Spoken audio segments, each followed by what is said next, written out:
Bonjour chers auditeurs, chers apprenants. Vous êtes actuellement avec le module 5 intitulé Coûts et financement pour la formation en politique sectorielle et gestion des systèmes éducatifs. Comme vous le savez, la croissance démographique exerce une pression importante sur les systèmes éducatifs, de même que les ambitions des gouvernements et leurs engagements nationaux et internationaux en matière d'éducation sont autant de défis qui se traduisent par une augmentation des besoins de financement auxquels les budgets publics ne peuvent répondre que partiellement. La montée de ces contraintes budgétaires nécessite une gestion financière rigoureuse des systèmes éducatifs, d'autant plus que les ressources qui y sont affectées ont de nombreux usages alternatifs. Donc il est important de les rationaliser pour permettre une couverture financière des véritables besoins des systèmes éducatifs. Donc la question du financement de l'éducation se décline par rapport à 3 volets complémentaires qui seront abordés successivement dans ce module 5. D'abord, on aura à voir l'examen des ressources mobilisées pour le secteur de l'éducation. En second lieu, on va voir l'estimation des dépenses effectives et l'analyse de leurs composantes. Et le troisième élément à voir dans ce module, c'est le chiffrage des plans de développement des systèmes éducatifs et le paramétrage des modèles de simulation. Qu'apprend-on dans le cadre de ce module 5? À travers les activités qui le composent et des exercices de démonstration y afférents, ce module permettra dans un premier temps de développer des compétences pour l'identification et l'estimation des contraintes globales qui pèsent sur le financement des systèmes éducatifs.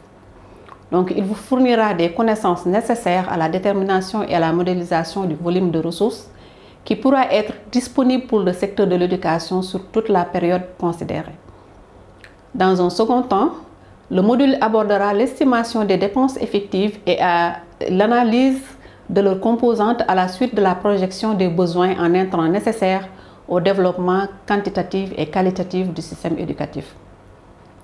Le troisième élément dans ce module est la construction d'un modèle de simulation mettant en regard les contraintes et les choix de financement du système avec ce fait pour produire les services éducatifs en termes de couverture, de mode de fonctionnement et d'organisation.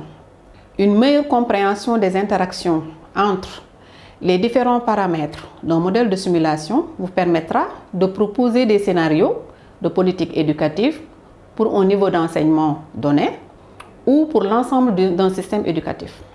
Et à la fin de ce module, vous devriez également être en mesure de comprendre les mécanismes de constitution du budget pour le système éducatif, estimer les dépenses nécessaires pour le bon fonctionnement d'un système éducatif et mettre ses besoins au regard des contraintes financières. Que devrons-nous faire dans le cadre de ce module 5 au-delà pour bien se l'approprier?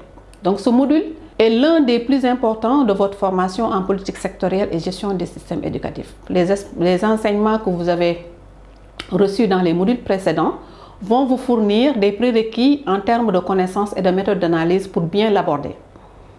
Pour réussir ce module, donc il est crucial de le parcourir en entier, d'identifier les points d'incompréhension et noter les interrogations qui vous viennent à l'esprit.